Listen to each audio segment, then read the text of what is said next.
हाल ही में सचिन और सीमा हैदर मामले में सचिन पर उनके पड़ोस में रहने वाली महिला ने अजीबोगरीब टिप्पणी की जो वायरल हो गई।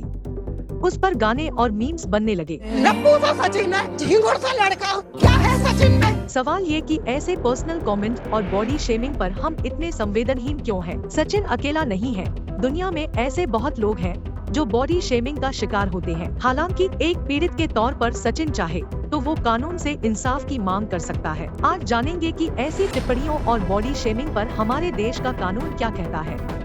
पहले जानते हैं कि बॉडी शेमिंग क्या है। बॉडी शेमिंग यानी किसी की शारीरिक बनावट पर ऐसी टीका टिप्पणी करना जो नागवार हो। बॉडी शेमिंग करने वाले मस्ती मजाक में बहुत कुछ कह देते हैं जिसे अक्सर इग्नोर किया जाता है, लेकिन सच तो ये है कि इसी बॉडी शेमिंग की वजह से लोगों ने अपना आत्मविश्वास पूरी तरह से खो दिया।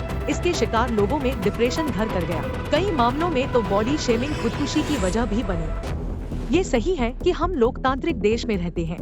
देश का संविधान हमें अभिव्यक्ति की आजादी देता है, यानी हमें खुद को अभिव्यक्त करने का पूरा हक है। लेकिन अभिव्यक्ति की स्वतंत्रता के नाम पर क्या कोई भी कुछ भी कह सकता है? जवाब है नहीं, क्योंकि हमें अभिव्यक्ति की आजादी का जितना हक है उतना ही हक सामने वाले को अपने आत्मसम्मान की रक्षा करने का भी है। सुप्रीम कोर्ट के वकील अनुराग किशोर का कहना है कि संविधान का आर्टिकल 19 हमें अभिव्यक्ति की स्वतंत्रता का अधिकार देता है।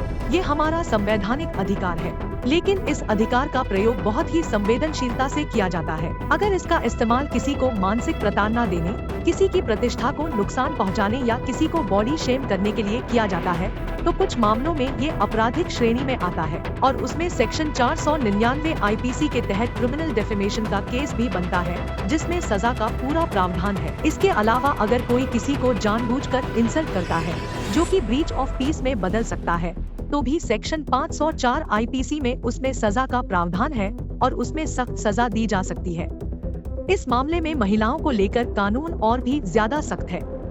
अगर कोई व्यक्ति किसी महिला पर पब्लिक प्लेस में छींटाकशी करता है या उसकी सूरत या फिगर को लेकर आपत्तिजनक कमेंट करता है तो ये सिर्फ डेफेमेशन का ही नहीं बल्कि अभद्रता या अपमान का मामला भी बनता है। ऐसा करने वाले को जेल की सजा भी हो सकती है। इसमें सेक्शन 294 और 509 में काफी सख्त सजा का प्रावधान है।